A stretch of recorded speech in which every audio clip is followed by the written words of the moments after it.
NIS class 10th and 12th के बहुत सारे स्टूडेंट्स को एग्ज़ाम फीस पेमेंट करने में दिक्कत आ रही है। तो इस वीडियो में हम आपको बताएंगे कि एग्ज़ाम फीस पेमेंट कैसे करना है इजी तरीके से, और साथ के साथ आपका एग्ज़ाम फीस पेमेंट कब तक करना और कितना पैसा करना है, कितने रुपए करने हैं। तो यहाँ पर देखिए, लॉगिन करेंगे आप।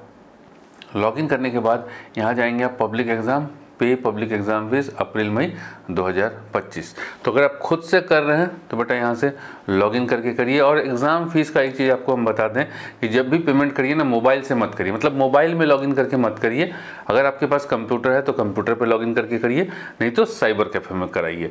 और साइबर कैफ़े में आपको अपना आईडी और पासवर्ड देने की ज़रूरत नहीं है। तो साइबर कैफ़े में कैसे करना है वो अब आपको हम बताते हैं। अब खुद से करना है तो इस तरीके से लॉगिन करके इस पर क्लिक करके पेमेंट करेंगे।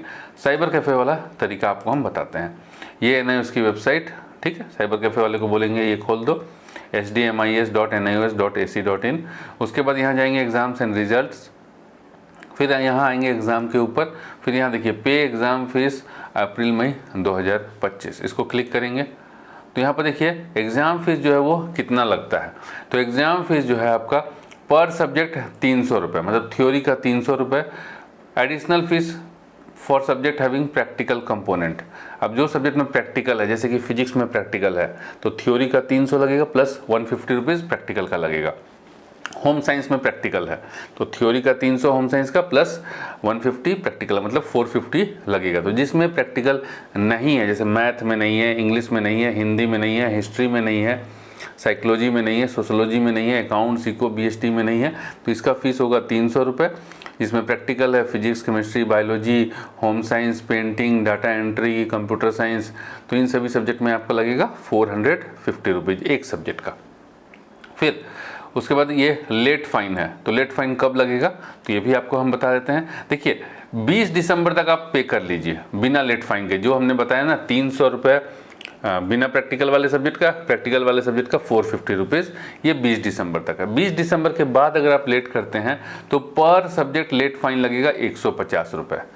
तो 20 दिसंबर के बाद मान लीजिए आपको मैथ का एग्ज़ाम देना है या इंग्लिश का देना है, तो आपका 300 प्लस 150 450 हो जाएगा, ठीक है। फिजिक्स का एग्जाम देना है 450 प्लस 150 फाइन 600 रुपीज़ हो जाएगा एक सब्जेक्ट का।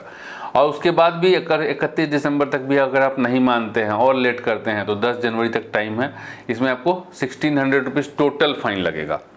जैसे यहाँ तो हो गया ना एक ही, जैसे यहाँ पर आप 5 सब्जेक्ट दे रहे हैं तो 5 × 150 750 रुपये फाइन लगेगा। इसमें कह दिया कि भैया 1600 रुपये टोटल कंसोलिडेटेड फाइन 1600 लगेगा। उसके बाद 10 के बाद अगर 11 जनवरी हो जाता है तो चाहे आप धीरू भाई अंबानी ही क्यों ना, उसके उन ख़ानदान से बिलोंग क्यों ना करते हो, कितना भी पैसा दे दें, आप एग्ज़ाम फीस पेमेंट नहीं कर पाएंगे और आप एग्ज़ाम अप्रैल का नहीं दे पाएंगे। तो ध्यान से कर लेना है, ठीक है। अब यहाँ पर आइए, नीचे टिक मार्क करेंगे, यहाँ टिक करेंगे, समझ में आ गया, फीस तो समझ में आ गया, टिक मार्क करेंगे, उसके बाद करेंगे प्रोसीड, यहाँ पर आगे बढ़े। अब यहाँ पे आपको अपना एनरोलमेंट नंबर डालना है। तो देखिए साइबर कैफ़े वाले को ऐसे ही बताइए कि इस प्रोसेस से कंप्लीट करने के लिए आप अपना लॉगिन आईडी और पासवर्ड मत दीजिए। यहाँ हम डालते हैं एनरोलमेंट नंबर, ठीक है। यहाँ सबमिट किए तो एक बच्चे का है। अब यहाँ पर देखिए नेम ऑफ कैंडिडेट अपना मिला लीजिएगा कि लिखा कि नहीं लिखा सही से, ठीक है। तो ये आ गया। उसके बाद जो आपको एग्ज़ाम लॉगिन करके भी जब आप करिएगा ना तो सेम पेज खुलेगा। जैसे ही पे वाले फीस वाले पे क्लिक कर दीजिएगा तो सेम पेज खुलेगा। उसके बाद यहाँ पे आ गया चूज सब्जेक्ट, तो जो जो सब्जेक्ट का एग्ज़ाम देना है, जैसे बायोलॉजी का, केमिस्ट्री का, इंग्लिश का, जैसे पांचों देना है तो पांचों को चूज कीजिए, ठीक है। सो बायोलॉजी का लगेगा 450 रुपीज़, केमिस्ट्री का लगेगा 450 रुपीज़, इंग्लिश का लगेगा 300 रुपीज़, मैथमेटिक्स का लगेगा आपका 300 रुपीज़ एंड फिजिक्स का लगेगा आपका 450 रुपीज़। यहाँ पर पास्ट इसलिए लिख रहा है कि ये बच्चा जो है पहले एग्ज़ाम दिया था तो ऑलरेडी इन सब्जेक्ट्स में बायोलॉजी में पास हो चुका है, इंग्लिश में पास हो चुका है, मैथमेटिक्स में पास हो चुका है, फिजिक्स में पास हो चुका है, केमिस्ट्री में फेल है। तो फिर से देना चाहता है, मतलब अभी तक तो आप इसका 12th क्लियर नहीं हुआ है तो फिर से मान लीजिए देना चाहता है ऑल सब्जेक्ट, तो इस तरीके से पेमेंट करेंगे। अगर आप फर्स्ट टाइम दे रहे हैं अप्रैल 25 में एग्ज़ाम, उसके लिए फीस भर रहे हैं तो जैसे ये केमिस्ट्री का लिखा हुआ है ना वैसे ही आएगा, कहीं पे भी पास्ट लिखा हुआ नहीं आएगा। उसके बाद सबमिट करेंगे। अच्छा, एक चीज़ और यहाँ पर सबसे ज़्यादा दिक्कत है स्टूडेंट्स को कि यहाँ पे क्या लिखा हुआ है ना कि 2 साल का, देखिए, kindly note that there should be minimum 2 year gap between passing 10th and 12th class, hence it is responsibility of the learner who have passed class 10th after April 2023। तो कह रहा है कि क्लास 10th और 12th के बीच 2 साल का gap होना चाहिए। मतलब कि जो भी अभी 25 में एग्ज़ाम देंगे ना, अप्रैल 25 में, मतलब आपका जो 10th क्लास होना चाहिए अप्रैल 23 या उससे पहले का होना चाहिए। तो अभी हमने देखा था कि यहाँ पर 10th जो है 2017 का है, 2 साल से ज़्यादा का डिफरेंस है। कोई दिक्कत नहीं है, एकदम मज़े से। तो बहुत सारे बच्चों को ये डाउट है कि ये समझ नहीं पाते हैं कि यहाँ क्या लिखा हुआ है। तो यहाँ पे वही लिखा हुआ है कि मिनिमम जो 2 साल का गैप होना चाहिए, बाकी 2 साल से ज़्यादा है तो मज़े ही मज़े, मौजा ही मौजा, कोई दिक्कत नहीं है। ठीक है, तो ये चीज़ यही लिखा हुआ है, इस सबसे कंफ्यूज मत करिएगा। तो अगर आप अप्रैल 2023 या उससे पहले के पास आउट हैं 10th, तो आप ऑल 5 सब्जेक्ट का एग्ज़ाम अप्रैल 2025 में दे सकते हैं, बेझिझक फीस पे करिए। तो चलिए, उसके बाद यहाँ पर सबमिट पर क्लिक करेंगे। तो यहाँ देखिए फीस का आ गया, तो टोटल फीस आ गया 1950 रुपये। 450 बायोलॉजी का, 450 केमिस्ट्री का, 300 इंग्लिश का, 300 मैथमेटिक्स का, 450 फिजिक्स का, प्लस यहाँ पे ऑनलाइन प्रोसेसिंग फ़ीस जो पहले 50 रुपये हुआ करता था, 50 रुपीज़, अब वो 70 रुपीज़ हो गया है। तो यहाँ पे टोटल फीस आ गया 2020 रुपीज़। अब फीस के लिए आप क्या करेंगे कि किसी भी पेमेंट गेटवे पे CSC को छोड़ के, ठीक है, ये जो है जन सुविधा केंद्र जो होता है ना, जहाँ से आधार कार्ड वगैरह बनता है, उन लोगों के पास ID होता है, तो वो लोग करता है। ठीक, सो यहाँ पर जो है बाकी आप किसी भी बैंक वाले पे क्लिक करिए। जैसे आपके पास बैंक ऑफ इंडिया का कार्ड नहीं है, कोई बात नहीं, कोई भी कार्ड हो आपके पास नहीं है UBI का, आपके पास नहीं है IDBI का, नहीं है HDFC का अकाउंट, भैया आपके पास कुछ भी हो, आप आँख मूंद करके किसी पे भी क्लिक करिए। जैसे इस पर क्लिक करते हैं बैंक ऑफ इंडिया के ऊपर, ठीक है, नहीं है मेरे पास बैंक ऑफ इंडिया का कोई अकाउंट नहीं है, कोई कार्ड नहीं है, कुछ नहीं है, फिर भी देखिए कैसे पेमेंट करते हैं। फिर मेक पेमेंट पे क्लिक करेंगे, फिर ये खुलेगा आपका payment gateway.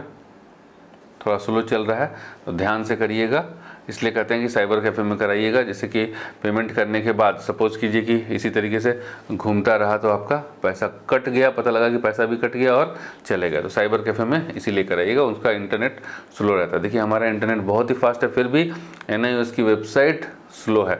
And last day तक का इंतज़ार मत कीजिएगा कि हम एकदम लास्ट में करेंगे, तो पता लगा कि लास्ट में करेंगे और आपका जो है सर्वर जो है वो हैंग कर रहा है, पैसे कट जाएगा, आप परेशानी में फंस जाइएगा। तो देखिए अभी तक नहीं आया, ठीक है, ये नहीं आया, तो हम क्या करेंगे, हम लोग दोबारा इसको फिर से करेंगे। अब लेट करेगा तो फिर आपको पेमेंट नहीं करना है। अब फिर से बैक जाएंगे हम, ठीक है, अब बैक जाएंगे तो फिर अब यहाँ से फिर जो है पेमेंट के लिए ये आप HDFC की जगह UBI इसको क्लिक करते हैं। अभी तो UBI किए थे, अभी नहीं BOI किया था हमने, या UBI किया था, खैर जो भी है, देखिए इस बार ही खुल गया फटाफट।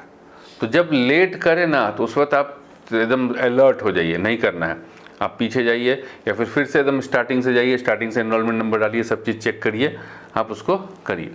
अब यहाँ पर जो है, यहाँ देखिए आपके पास क्या ऑप्शन है, स्कैन QR एंड पे यूजिंग UPI ऐप।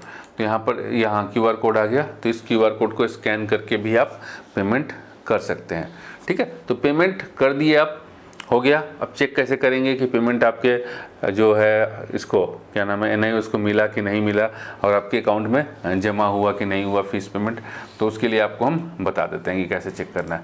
फिर से हम जाएंगे SDMI इसकी वेबसाइट पे, NIOS की वेबसाइट के ऊपर। अब इस बार यहाँ पे लॉगिन करेंगे, ठीक है, ये हो गया।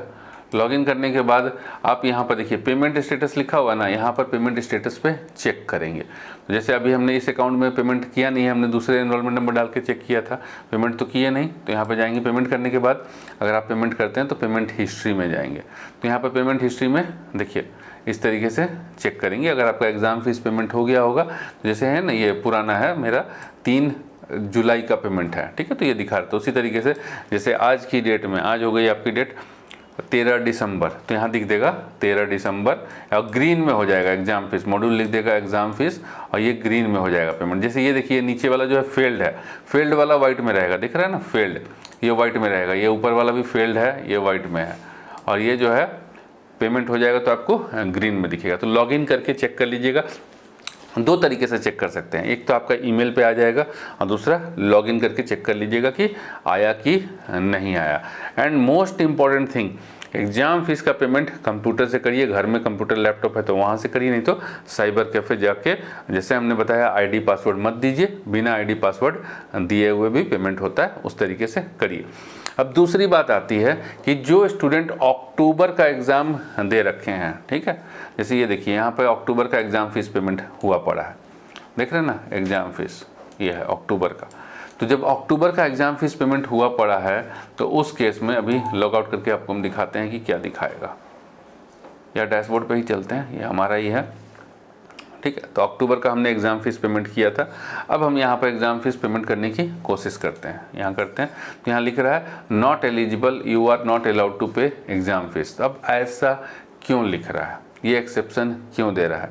तो यहाँ पर देखिए कि जो भी स्टूडेंट अक्टूबर का एग्ज़ाम दिया था उसके लिए यहाँ पर एक गाइडलाइन है, और गाइडलाइन क्या है वो आपको यहाँ दिख जाएगा।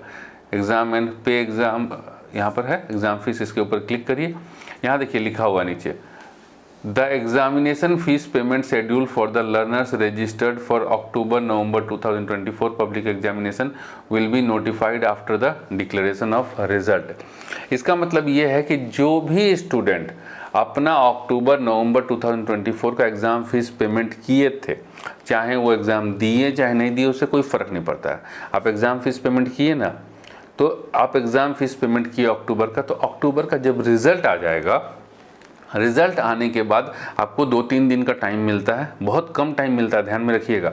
जैसे ही अक्टूबर का रिज़ल्ट आता है तो आपको 2-3 दिन 4 दिन का टाइम मिलेगा। उस टाइम पीरियड के अंदर आपको अप्रैल 2025 का एग्ज़ाम फीस पेमेंट करने दिया जाएगा, अलाउ किया जाएगा। तो इसीलिए जो भी स्टूडेंट का you are not eligible to pay exam fees ये आ रहा है तो उसको घबराने की ज़रूरत नहीं है। वो इसलिए आ रहा है क्योंकि आपने अक्टूबर का एग्ज़ाम दिया है, एंड अक्टूबर के रिज़ल्ट आ जाने के बाद आप अप्रैल के एग्ज़ाम फीस को पेमेंट कर पाएंगे, तो कोई भी दिक्कत नहीं होगी। इसके बाद भी किसी बच्चे को कोई दिक्कत है तो कमेंट करिए बेटा, आपकी हर दिक्कत और हर परेशानी का प्रॉपर रिप्लाई आपको मिलेगा, एंड यकीन मानिए आपको कोई भी दिक्कत नहीं आने दी जाएगी।